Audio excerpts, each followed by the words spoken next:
Hey guys, welcome back to another Epic Rap Battles of History in depth. This week we're going to be talking about Gandhi versus Martin Luther King Jr. And this is the first key and peele of the two key and peels that were done. And so before getting into their actual verses and what they're saying, their themes, the word choice, etc., first I'm going to get into their clothing and how they present themselves. So first you see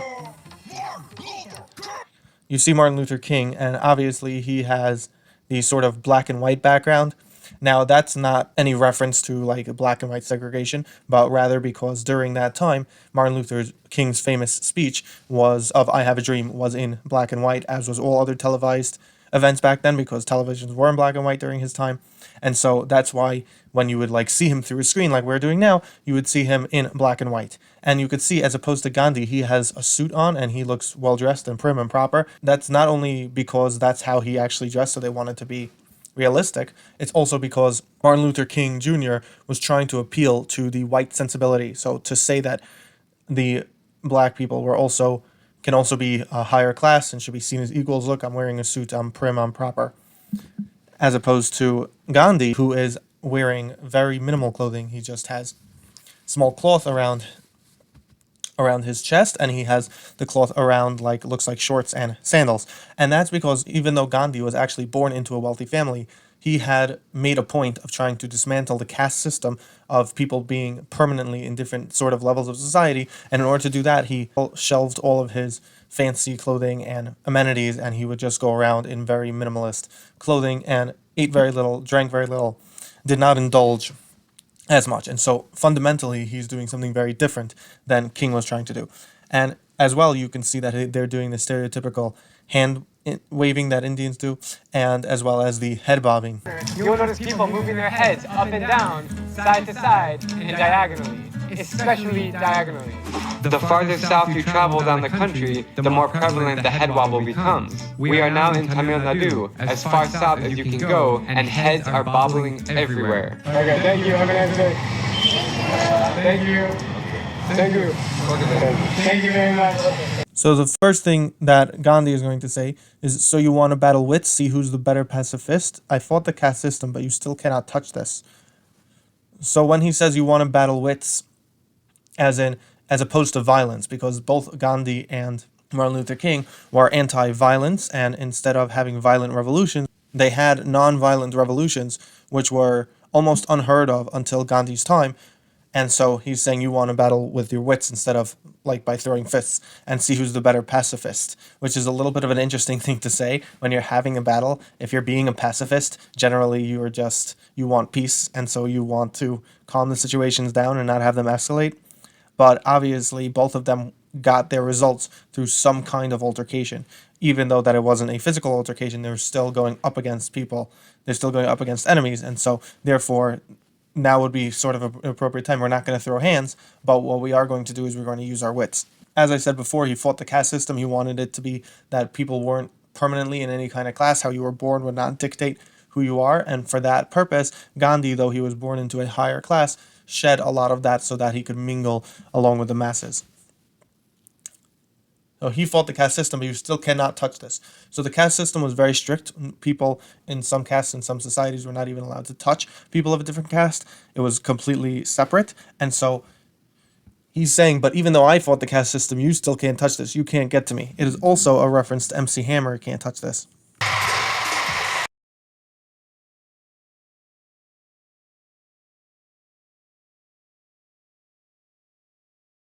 You want to battle wits? Who's a better pacifist? I fought the caste system, but you still cannot touch this. And then he goes on to say, Slumdog Skillionaire, First Man Messiah, rap so hot, I spit yoga fire. Everything you preach, I said it first. You should jot down these words, plagiarize my whole verse. Leave your thoughts on the door like the real Martin Luther. I'm not thinking you should overcome this, Junior. Slumdog Skillionaire is a reference to Slumdog Millionaire. The story is about a fictional character named Jamal Malik, who comes from like the slums in the lower caste of India, and he makes it onto the Indian version of Who Wants to Be a Millionaire, and he wins. And so he's saying that has a similar success story. Obviously, he did come from a higher class, so he calls himself Slumdog Skillionaire, like having skills instead of Slumdog Millionaire. first name Messiah. Now, his first name was not Messiah, and it's not in reference to the name Mahatma, because Mahatma just means great soul. So that's actually not a reference to that. It's a reference to his real name, which is Mohandas Karamchand, which means somebody who is a devout follower of Karamchand, which is one of the gods, and so it's a form of like a messianic type figure. So that's why he says first name Messiah. For forever, I thought he was saying first man Messiah, and I thought that like had a better ring to it, first man Messiah, but it doesn't actually mean anything. It doesn't actually make any sense. But re-listen to it, and instead of hearing first name Messiah, try hearing first man Messiah. Rap so hot I spit yoga fire, and he says fire instead of fire because that will obviously rhyme better with yoga and Messiah and millionaire. And he says millionaire, he doesn't say millionaire, he says millionaire. So it's able to sound works very well with the fire. And when he actually says yoga fire, he puts out his hand and like a flame shoots out of his hand. And that is a reference to the Street Fighter game Dalsim shoots yoga fire. Now, yoga was created in India, so it's possible that he's referencing it through that. Now, yoga fire is a very specific choice here because not only is it a very blatant reference to the Street Fighter game, which if it was just that, it would be a very, very lazy verse.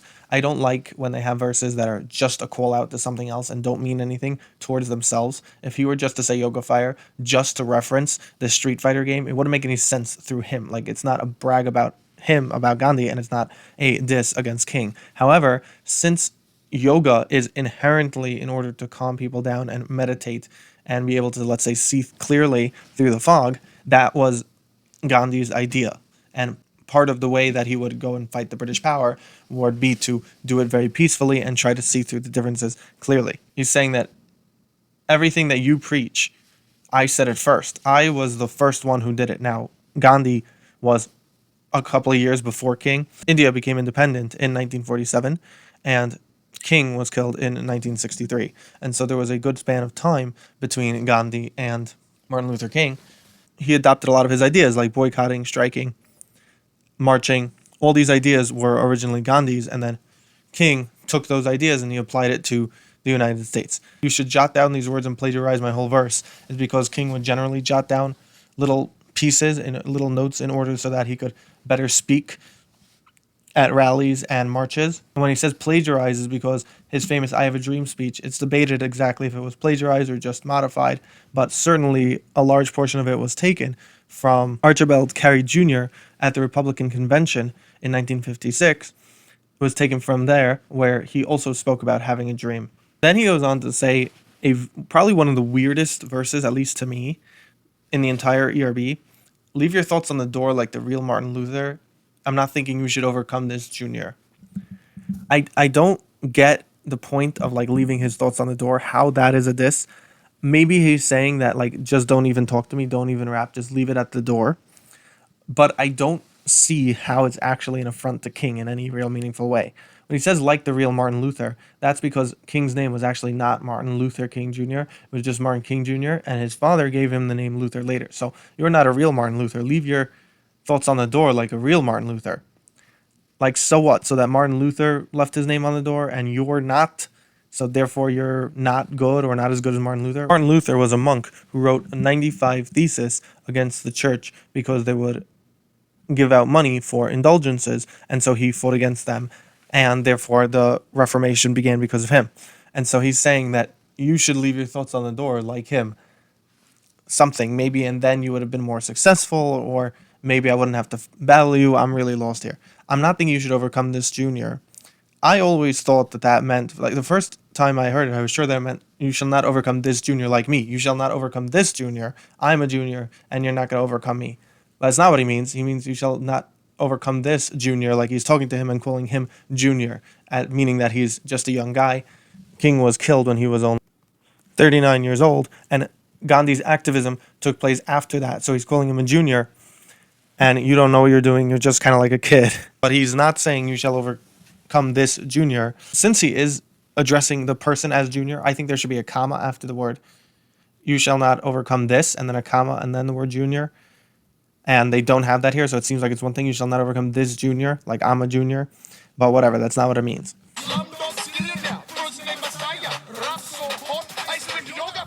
Everything you preach, I said it first. You should jot down these words, plagiarize my whole verse. together. I'm not thinking you shall overcome this, Junior. So now Martin Luther is going to say, I'm the king of civil rights from the city to suburbia, no shoes, no shirt, but I'm still going to serve you, make you swallow your words so you could break the fast, and thank God Almighty you can eat at last. So the king of civil rights is a play on his name, Martin Luther King, and that he's also the top. I'm the king of civil rights. So Martin Luther King Jr., I'm just going to refer to him as Martin Luther. Martin Luther was the biggest voice, the biggest push of civil rights, who was actually a black person themselves, was Martin Luther, far and above anybody else, clearly. And so he's the king of civil rights from the city to suburbia, because he would go around all different cities and the suburban areas, and he would collect any black people who were and white people who were distraught with the way the system was working, and he would tell them to have civil disobedience against the government in order to bring about the change. So he would go everywhere. He wouldn't discriminate in and of himself, saying that I don't discriminate in a way that I didn't want in general to be discriminated against. No shoes, no shirt, but I'm still going to serve you is a reference to restaurants have no shoes, no shirts, no service. A lot of times that was a ploy in order to get poor people not to be in the store because they didn't have shoes, they didn't have a shirt. So to say that they weren't being discriminatory, instead of saying, you just can't be black and be here, or you can't be poor and be here, they would say, well, you can't, if you don't have shoes or a shirt, then you can't come here. However, today it's generally understood that pretty much everybody can afford shoes and a shirt, and so it's just that it is gross, and so you can't be in the store. But during that time, it was no shoes, no shirt, no service was a way to discriminate without directly discriminating. He's saying you have no shoes and no shirt. You actually have no shoes and no shirt, but I'm still going to serve you. As in, I'm willing to put that aside and I'm willing to treat everybody equally. Serve you is also a way of saying like diss you in rap slang. You can also see it in a different approach, the fact that, again, Martin Luther would wear a suit and he was trying to be more presentable, show that we're all the same, as opposed to Gandhi, who ditched all of that stuff. Make you swallow your words is standard. I don't think there's anything really extra there besides for swallowing like food, so you could break the fast. Gandhi would go on hunger strikes for hundreds of days at a time.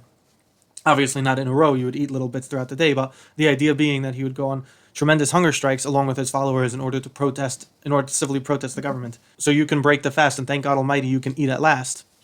And so eat at last is also not only a reference to actually eating food, but also a reference to eat like actually be good at rapping. Now this is an interesting dynamic, because generally when you have one ERB opponent against the other and they're praising the other person, usually I don't like that, because there's generally no reason to be praising unless you're going to knock them down a second later. Sometimes where it would be acceptable,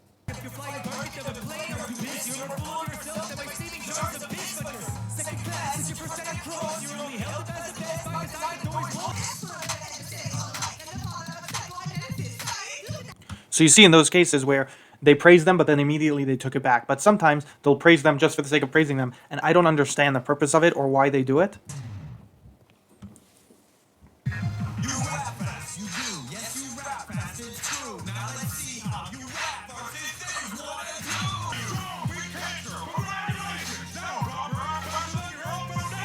So while in those cases, it makes sense that after they prop them up, they diss them. It was totally disconnected. The Cat in the Hat says, you do rap fast. Yeah, that's correct. But now let's see how you rap versus Things 1 and 2. What does that have to do with anything? He just complimented his rapping.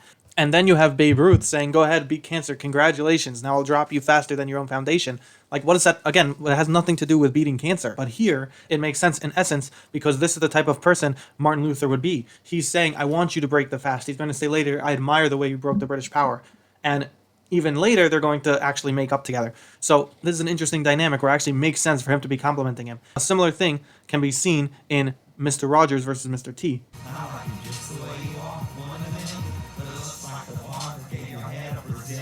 And so it makes sense for Mr. Rogers to do this because Mr. Rogers is very friendly and magnanimous, and so even to his opponent, he's going to give him a compliment. And so here too, because they're so into equality and doing good for the masses, so Martin Luther is going to give Gandhi his props. Also, the term "Thank God Almighty" is in his "I Have a Dream" speech. King of civil rights from the city to suburbia, no shoes, no shirt, but I'm still gonna serve you. Swallow your words so you can break the fast, and thank God Almighty you can eat it last. Also, I want to talk about his setup, because you can see obviously again the black and white, but also he's in front of a whole bunch of microphones because he would give his speeches, and the way that he's moving his head around in the beginning when he says I'm the king of civil rights from the city to suburbia is a general cultural black way of moving around the head. Just as the Indians have their way of moving their head, so the blacks have their way of moving their head sometimes when they're being when they're expressing themselves.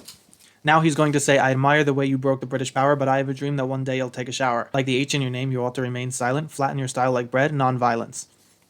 So again, he's giving him his props that he admires the way that he broke the British power. Gandhi eventually was able to wear down the British enough to where they left India in a bloodless revolution in 1947, and when they created India as a standalone country. But I have a dream that one day you'll take a shower, as in, even though these two sentences seem pretty disconnected, they're not really, saying that, yes, you did that in the past, but I have a dream for even greater things in the future. Like he's saying, I have a dream one day people will not be judged by the color of the skin, but the content of their character, as in one day in the future, that will be the case, as in it's not the case yet. So he's telling him, yes, you broke the British power. Now it's time for like your next task. Now it's time to actually take a shower. Now it's time to move on to the next big thing. Because in India, and especially back then, they were not very careful about hygiene. And this is also an interesting thing to note, in which case, more or less, he's like being racist, because King and pretty much everyone at the time, it's very different than how we look at it today. So at that time, they had an understanding of like, they're different, but they shouldn't be judged for like being different. So there was clear, let's say, distinction between races, but King's idea was just because we're different, it should not be how we're judged, because there were much more, it was much less mixing. There were even states that had laws against race mixing for marriages, and so you would have distinct groups, and they were clearly distinct, but they shouldn't be judged for their distinctiveness. So he's making fun of his group, but that's okay, and like you shouldn't be judged for that distinctiveness.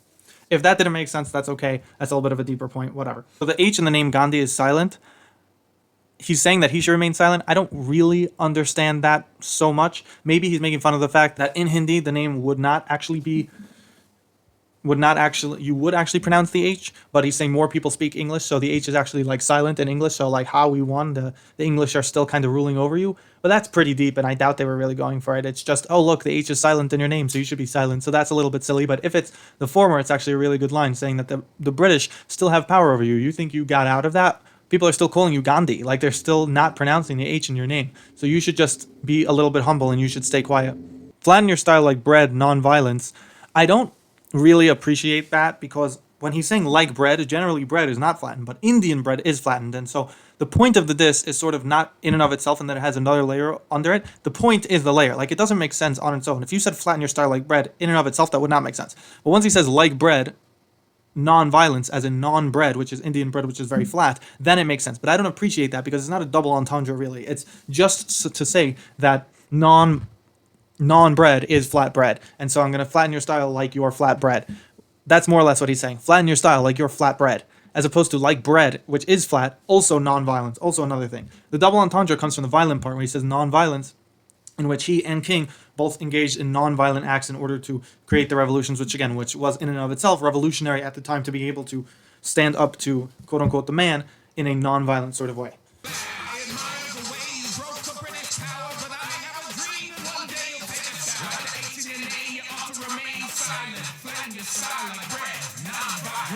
So now Gandhi is going to say, you would know about bread, Dr. Birmingham sandwich. Boycott those grits, sit in with some spinach. With protests and women, the same advice goes. Always stay away from the hose. So he's mocking the fact that he was fat toward the end of his life. That's obviously very opposed to Gandhi, who was staying away from everything. Gandhi is more representative of purity and staying in and of itself. And Martin Luther ate quite a bit, and he was fond of hookers and prostitutes. In a way, he's mocking him for his like worldly pleasures. Birmingham, that's the reference to ham sandwich from Birmingham Sandwich, and Birmingham, Alabama is where Martin Luther would have most of his famous boycotts. While you're boycotting all of these goods and boycott marches so that you can have people be less discriminatory, while you're doing that, maybe sit in with some spinach too. Maybe actually you should, when you do your sit-ins and you refuse to move from places in order to be civilly disobedient, instead of doing that, maybe you sit in with some spinach too. Maybe you don't just boycott for the sake of segregation. Maybe you boycott also those grits. Maybe you be a little less worldly. Sit in with some spinach, to be less fat. Protests and women, the same advice goes. Always stay away from the hose. So the fire hose, when they would use on protesters, so you should stay away from that hose, because sometimes it could be even lethal. And for women, you should stay away from the hose. He was fond of being with hookers, and he would have affairs, so he was known as a womanizer as well.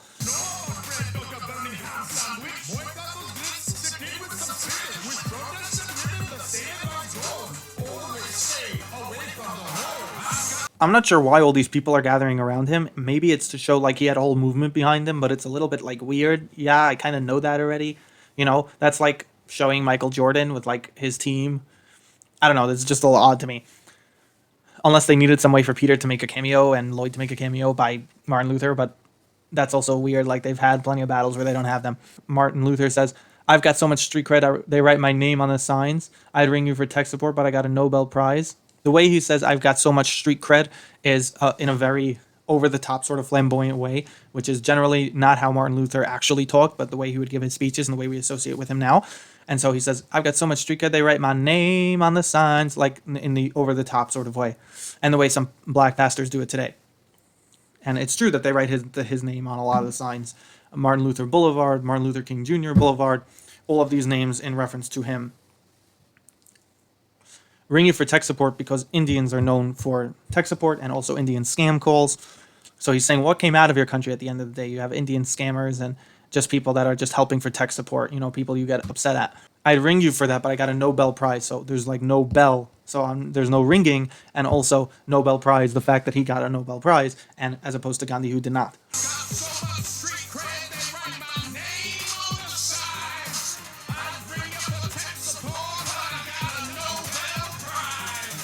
So now you're going to see them hugging, and obviously this is a way to say that, oh, we're welcoming of everybody, and it's funny that he's like arguing against him while he's hugging him. That's a little smart gimmick that doesn't ruin everything. You could imagine the whole time that they would be just magnanimous toward each other and not dealing any blows. That would kind of be stupid, but now they're not doing that, so I appreciate that. So he's saying, Ninja, we got more beef than one of your sacred cows, but I'm about to forgive you so hard right now. And then Gandhi says, I'm passively resisting the fact that you suck. I'm celibate because I don't give an F. So he's saying that we got more beef than one of your sacred... Now, it's interesting that he calls him Ninja because there's a debate between whether the Indians are considered white or black or just some other third thing. And so he's saying that, no, I consider you black. He's calling him Ninja. We got more beef than one of your sacred cows because in India, their cows are sacred. You can't... Even today, you can't drive when a cow is passing the road. You have to wait for them and be respectful of them because they believe in reincarnation. And so the cow is one of those beings that people are reincarnated into, so you don't want to hit them. So we got more beef than the sacred cow, beef as in fighting. I'm about to forgive you so hard right now. So then Gandhi passively resists him sucking so much. I'm willing to take it. I'm willing to hug you. And I'm celibate. Generally, celibate means you don't have sex. But celibate can also refer to abstination in general. And Gandhi was obviously abstaining in general. But also he would refrain from sex. So he's saying, I'm celibate because I don't give an F to you about what you're saying, and I also don't give an F in general. And then he kind of fades away from him, and he's stuck just hugging the air. I'm not really sure what the point of that was to do. Maybe it's just a little funny bit, but that was just confusing to me a little bit. Nigga, we got more beef than one of your sacred cows, but I'm about to forgive you so hard right now. I am possibly resisting the fact that you suck. I am celibate because I don't give a fuck. Hey, yeah! So thank you guys very much for watching. If you want me to do any specific other battle, please leave it in the comments. Like, subscribe, and do all of that. Thanks so much.